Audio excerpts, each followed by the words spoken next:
Hello, ladies and gentlemen, and welcome to Movie Goodness, where we explore life through cinema here on the KB Radio Network. I am your host, Kevin Reed, and happy Star Wars Day. May the 4th be with you. Yes, this is the annual celebration of everything Star Wars that takes place on May the 4th every single year, and 2026 is no exception. This year, for May the 4th, I decided that since we're approaching the release of The Mandalorian and Grogu in theaters later on this month, on May the 22nd to be exact, why not go over the 3 seasons of the Disney Plus Lucasfilms television series The Mandalorian, which is a show that I, I just the first season was great. Nothing compares to that first season as far as this show is concerned. The other 2 seasons were fine, but that first season was bananas good. It was nominated for an Emmy for Outstanding Dramatic Series. It is one of the only things to come out of this Lucasfilms Disney era of Star Wars that I thoroughly enjoyed. I did like Andor. I did like Rogue One. It nothing I really hated, but there are certain films or television shows that I would never go back and watch. After I watched the first time, I'm good. I'll never go back and watch the trilogy. Force Awakens, The Last Jedi, and Rise of Skywalker. I would never go back and watch those. Not because they were just that bad. It just didn't hook me as far as Star Wars is concerned, where I can watch the original trilogy over and over and over and over again. I hey, I even watched the sequel or the prequel trilogy more than I've watched this latest trilogy. And that's saying a lot, you know. But this new era of Star Wars, since Disney acquired it, I haven't, is nothing that really hooked me other than The Mandalorian. Uh, Coming out of this era, you had, as I mentioned, the sequel trilogy. You had Solo, a Star Wars story. Over on Disney Plus, you had The Mandalorian. You also had Ahsoka, which didn't really land. Obi-Wan Kenobi didn't really land. The less said about the Acolyte, the better. Skeleton Crew. I actually enjoyed Skeleton Crew, but it wasn't Star Wars. The Mandalorian, for all intents and purposes, I felt was real Star Wars. I felt Star Warsy watching that show, and for the first season, definitely. It kind of was the law of diminishing returns after that first season, but still enjoyable nonetheless. So, in honor of May the 4th be with you, I've decided that we're gonna go just quick. I'm not gonna linger on every single episode of The Mandalorian because we'll be here forever. So I decided we're gonna do. I did. I've gotten into the habit of doing these recaps and just doing plot points throughout the seasons and what's leading us up to either the next season, in this case, the movie. So that's what we're gonna do for The Mandalorian, and I'm not gonna give a review because this is a recap. So we're just gonna recap. I might give my 2 cents on a couple of plot points that took place that I liked, some that I didn't, but not gonna linger on too long. Like, we'll just push on through. But in case you don't know what The Mandalorian is all about, it's set 5 years after Return of the Jedi and 25 years before The Force Awakens, just to give you a chronological landscape of where this story takes place. And before I go into it, let me give you this little plot point here. I've mentioned in past Star Wars property reviews that this Disney era of Star Wars have relied so heavily on the Skywalker saga. We haven't ventured out in any sense of the universe. And this is Star Wars, we're just stuck in this little timeline revolving around Luke Skywalker and Darth Vader and, all that stuff. And all that's good. I know that's nostalgic wise is great, for us who can't think outside the box, cool. But you want to hear new stories. And granted, this is new. This is a different story in terms of the Mandalorian, but it's still set in that universe, and it's still hooked up with the Skywalker saga to the point. And we're gonna get to that, but in season 2, we actually got Luke Skywalker on the show, and so it's so enriched in that saga. Everything, every show, every movie that has come out in the last 10, 15 years since we started this new little run of Star Wars movies and shows, it is all evolved around Skywalker. And it's time to move on. And if you want to continue on with that, let's bounce and move forward. Now, I give the sequel trilogy that at least you was moving forward with the story, but you was still stuck in the past because you brought back Luke, you brought back Leia, you brought back Han, Chewie, and all of the good R2D2 and C-3PO. It's all that was still linked up with it. But let's move on. It's time to move on and tell some new stories. Now, The Mandalorian, for his credit, did tell a new story. It's something that is very interesting. What a lot of people felt, going off of what you read off social media and whatnot during the time of the release of season 1 of The Mandalorian. Like, oh, why couldn't it have been Boba Fett? They could have just bounced off of Boba Fett. Everybody has this obsession with Boba Fett. And I never was that guy. As much as I love Star Wars, I never understood the obsession with Boba Fett.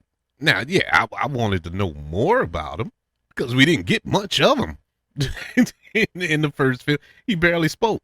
I think he had one line of dialogue, maybe. I can't even remember now. But I was never like clamoring for a Boba Fett movie or TV show, which we did get.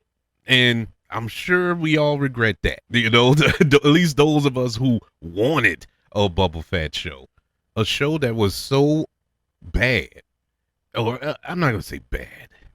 So uninteresting that they had to bring in The Mandalorian to save it. Because the second half of that show was basically Mandalorian 2.5, season 2.5. It did nothing to tell Boba Fett's story. All it did was continue on the Mandalorian story going into season 3. But nonetheless, it does sit into that time frame in the Star Wars chronological order. And it tells the story of a lone bounty hunter who goes on the run to protect the child. And we find out that child is Baby Yoda. That was the name that was given to him in the first season because he didn't have one. We just knew him as Baby Yoda, the cutest little thing you could ever conjure up over there at Lucasfilms. And later on, we found out that his name is Grogu. And to be completely honest with you, I would have preferred to stick with Baby Yoda, but it's cool. Now, the one thing about this show, spoiler alert, maybe we'll find out in the movie, we never find out his origin on the show. Where'd he come from? What race is he from? Is he part of Yoda's lineage or whatever? They taking a sweet time with that explanation, but he's still a cool character, a cute character, and an interesting character that adds a different dynamic to this show. The Mandalorian, or Din Djarin, is played by Mr. I'm in Everything, Pedro Pascal. Pedro Pascal is in every single show and or movie. It's not even it's almost to the point where you're oversaturated with Pedro Pascal. I think a lot of his uh, uh TV shows and movies lately are starting to suffer a little bit because of the overexposure. That's my feeling. I'm me personally. I love Pedro Pascal. Loved him on The Last of Us. Love him on this show. I liked him as Reed Richards on Fantastic Four. He's a really cool actor, a really good actor with a lot of range because he can play all of these characters. But uh, as far as the Mandalorian is concerned, we don't see his face. We hear his voice. We don't see his face maybe once or twice on the show. I think, yeah, twice. No, 3 times on the show.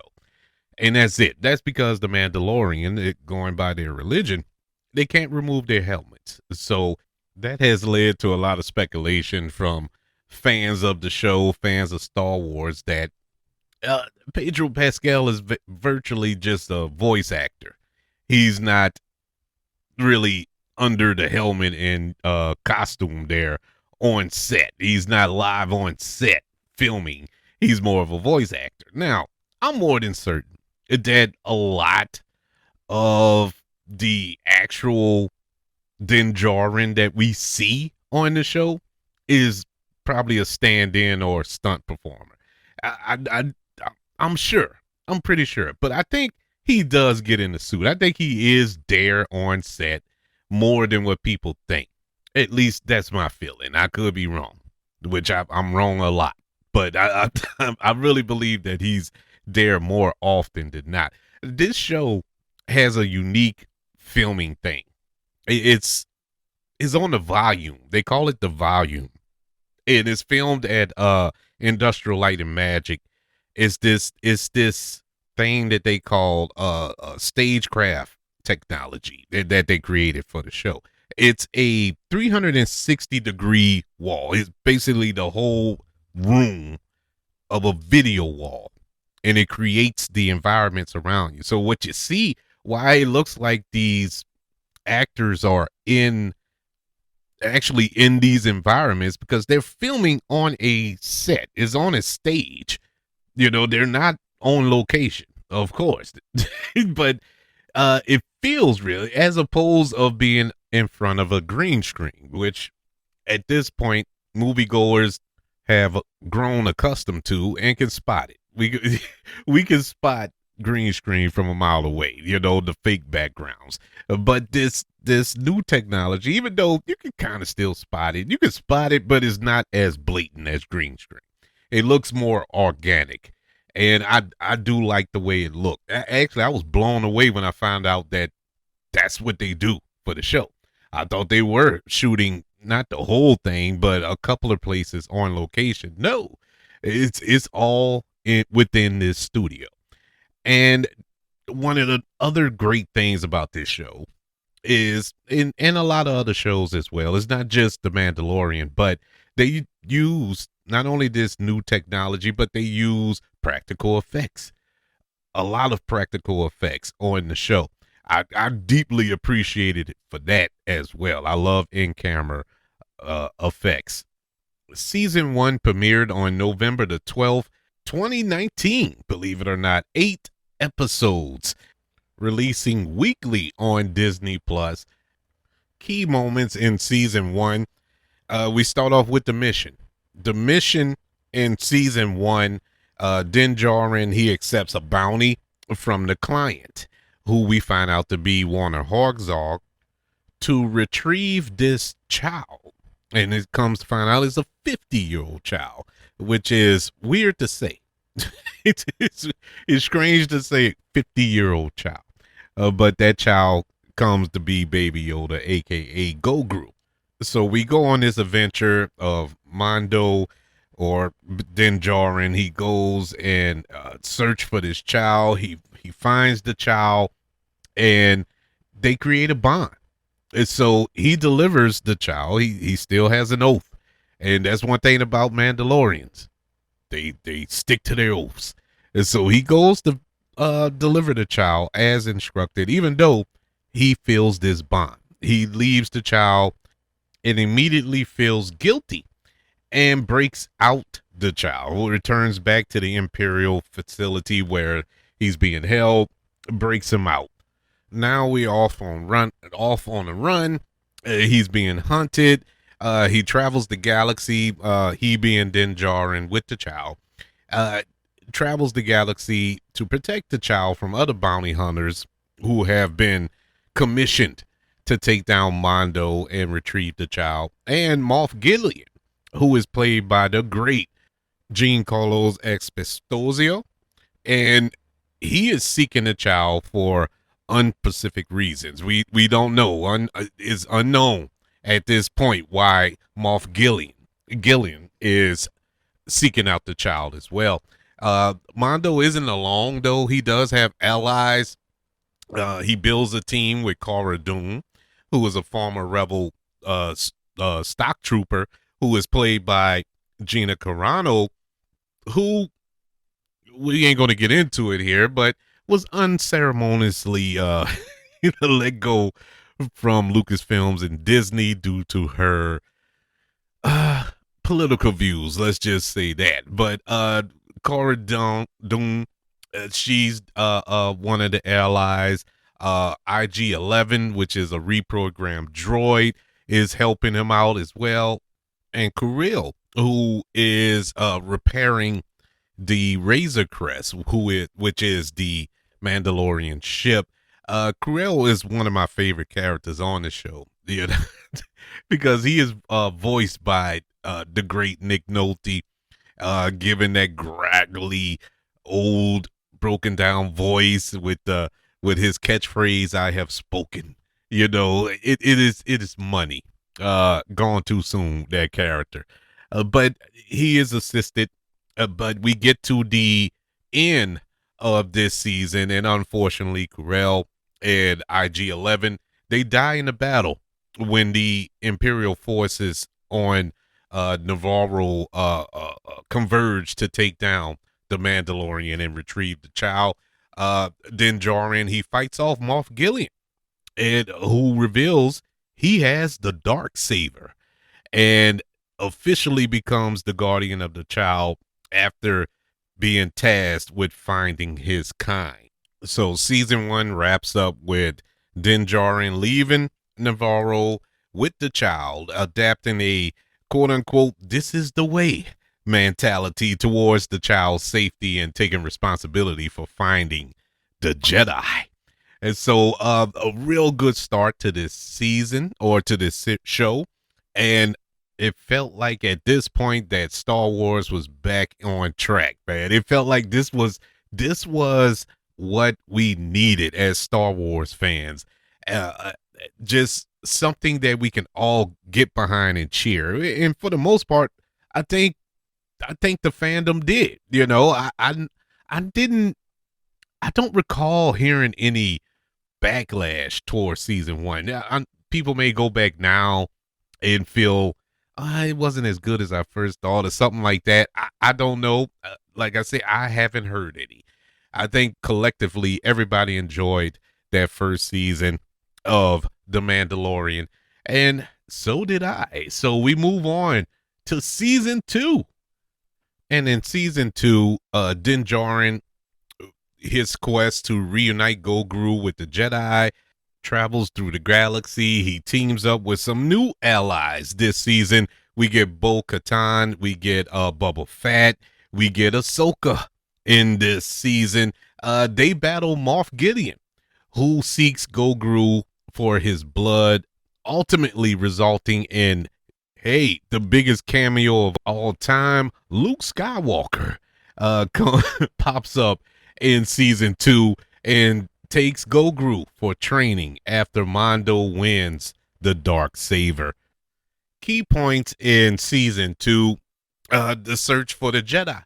Din Djarin, he seeks out other Mandalorians to find the Jedi, and this leads him to Cobb, who is played on the show by Timothy Olyphant. Who, man, I love Timothy Olyphant. I don't know what it is about him, I just I just like him.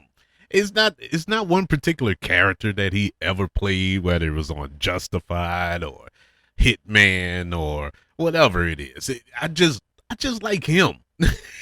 He's just a cool dude. Whenever he pops up on screen, and for him to pop up on this show was pretty cool. And Cobb has, believe it or not, the armor of Boba Fett, and this eventually leads Din Djarin to Bo-Katan, who seeks to reclaim the Darksaber from Moff Gideon. And so his allies on this particular season, you have Grief Karga, who is played by the late great Carl Weathers, who, I mean, you never appreciate somebody until they gone. Carl Weathers was amazing, man. He even directed, I think, 1 or 2 episodes on this show. I don't know if it was this season or season 3 in particular, but I think it was season 3, and it was pretty good show. At least episode, I should say. Unfortunately, he passed away a couple of years ago. But yeah, he plays Grief. Cara Dune. They link up with him to destroy this Imperial lab. They fight this dragon. They team up with Boba Fett on this season as well. We get a long-awaited live-action adaptation of Ahsoka Tano on this show. Ahsoka Tano, who came to fame on the animated show Clone Wars and Rebels, to see her in live action, played by Rosario Dawson here, who looks perfect as Ahsoka Tano, which was basically a backdoor pilot to her own show on Disney Plus, which I think we're getting a second season to very soon as well. But Din Djarin finds Ahsoka, who reveals that the child's name is not Baby Yoda, it is indeed Grogu. But she refuses to train Grogu because of his deep attachment to Din Djarin. She's like, well, there's no way I can train him. He's too linked to you. But she does point him in another direction to seek the Seeing Stone or another planet. And so while they get to that planet, the Imperial Dark Troopers kidnap Grogu after destroying the Razor Crest, Mandalorian ship, which was a cool looking ship, man. That was a that was a gut punch because I like that ship. And so we get to the finale and we get to the rescue of Grogu. We have Din Djarin, Boba Fett, Cara Dune, Bo-Katan. They infiltrate Moff Gideon's cruiser. And so Din Djarin, he defeats Moff Gideon in combat, and he wins the Darksaber and becomes the rightful ruler of Mandalore. And this pretty much throws a monkey wrench in the relationship between him and Bo-Katan, who was seeking that goal. We get the cameo of all cameos at the end of this emotional finale of season 2, when a Jedi arrives at this station. His ship docks and we see a lightsaber light up, and it's disguised, but we know who it is. We all know who it was. It was just gonna be, how is he gonna look? Is it gonna be Mark Hamill of present time, where he looks nothing like he did in 1977 or 1983? It's the visual effects here, bro. The facial, what they call it, the facial replace, whatever it is. It's AI now, but they weren't using that particular thing. I forgot what deep fake. I think that's what it was. But anyway, Luke Skywalker arrives and he takes Grogu for training, but it was an emotional end when Din Djarin was saying goodbye to Grogu as he handed him over to Luke, and he took off his helmet. And like I mentioned earlier before, Mandalorians are not to take off their helmets under no circumstances for no reason and show their face to anybody else, but he showed it to Grogu. And that was that was touching, man, because you can say what you want that Pedro Pascal, he's only a voice actor. He only showed up for this one scene or whatever, but he showed up and showed out because it was so emotional. You could see it on his face. It was powerful. It was a powerful moment. A great ending to this season. Unfortunately, this season led into the Book of Boba Fett, and it's the less said about that, the better. A little side note: in the Book of Boba Fett, it's revealed that Grogu leaves his training to reunite with Din Djarin. So we don't know that unless we watch the Book of Boba Fett, because when season 3 starts, they're back together again. And so there's this is where they started getting too messy. Fortunately or unfortunately for me, I watched Book of Boba Fett, so I knew this was going on. But there's a lot of people who didn't watch Book of Boba Fett or started watching it and gave up 2 or 3 episodes in. Understandably. But me, I'm an idiot. I watched it all the way through, and that's how I found out that information. But that's what spawned off of season 2 of The Mandalorian. So, with that being said, let's jump into season 3. And season 3, which premiered on Disney Plus on March the 1st of 2023. This season, they focus mainly on Din Djarin trying to redeem himself by bathing in the living waters of Mandalore. Also, helping Bo-Katan reunite the fractured factions in Mandalorian lore and fighting to retake their homeworld from Moff Gideon. This was clearly the weaker of the 2 seasons, or 3 seasons, I should say. It was an all right season, but it dragged, man. It just felt so draggy, this particular season of The Mandalorian. First off, our little highlights that we had this season: Din Djarin, he restores his honor by visiting the ruined planet of Mandalore by bathing in the living waters beneath the mines. But there was a fight to even get to Mandalore, which was devastated by the First Order. You have Bo-Katan is tasked with uniting the various Mandalorian factions, eventually wielding the Darksaber to lead them back to their home planet of Mandalore. You have the return of Moff Gideon.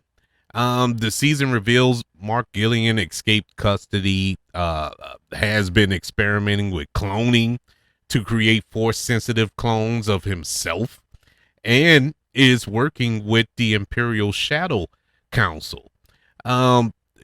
Like I mentioned, the battle for Mandalore, the Mandalorians, they launch a combined assault to reclaim their home planet. During the final battle, the Darksaber is destroyed by Moff Gideon, but the Mandalorians prevail nonetheless, with axe wolves crashing a ship into the base to defeat Moff Gideon. Grogu uses the IG-12 Merc unit, which is rebuilt from the remains of IG-11, to move and to speak. While his backstory shows he was rescued from the Jedi Temple during Order 66. And then we get to the finale of season 3, where the Mandalorians officially reclaim their planet. Din Djarin officially adopts Grogu, and he becomes Din Grogu, which was pretty cool. And they settle into their new home on Navarro, with Din Djarin doing independent contract work for the New Republic.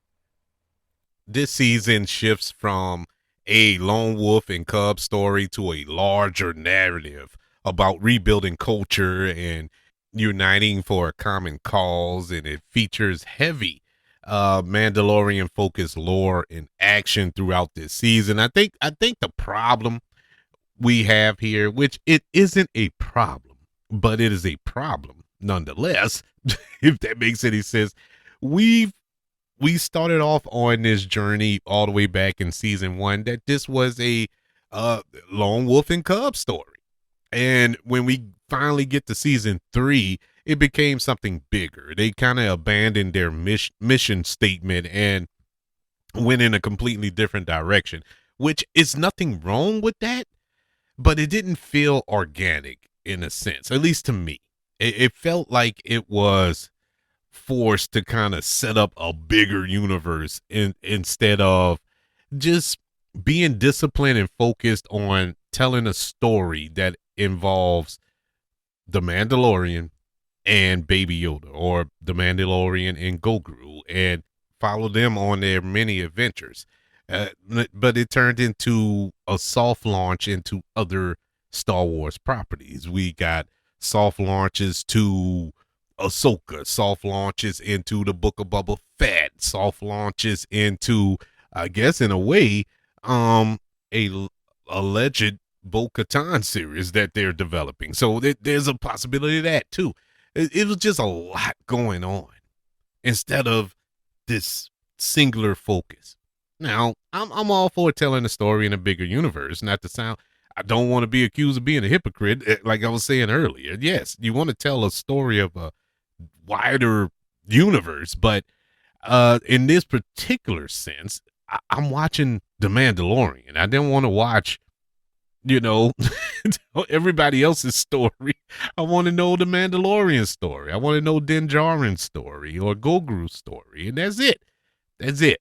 But that's where it kind of started to fall off. It was setting up so much instead of just staying singular focused. But with all that being said, all 3 seasons were pretty good. The first season was great.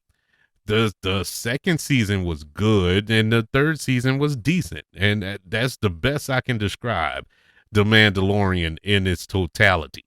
But the big question will be, how would this movie play out? Will this be a just continuation of the TV show? And I mean that in the sense of the look, because if you're going to make that jump to the big screen, I want to feel the epicness of watching this on the big screen.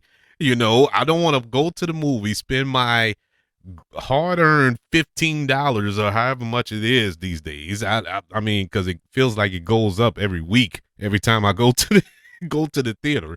Uh, if I'm gonna spend my hard-earned money, I don't want to sit there and pay $30 for a popcorn and a cold drink. I don't want to sit there and watch something that I'm midway through. I'm like, I could have watched this on Disney Plus. I don't want to make that statement. I want it to be bigger.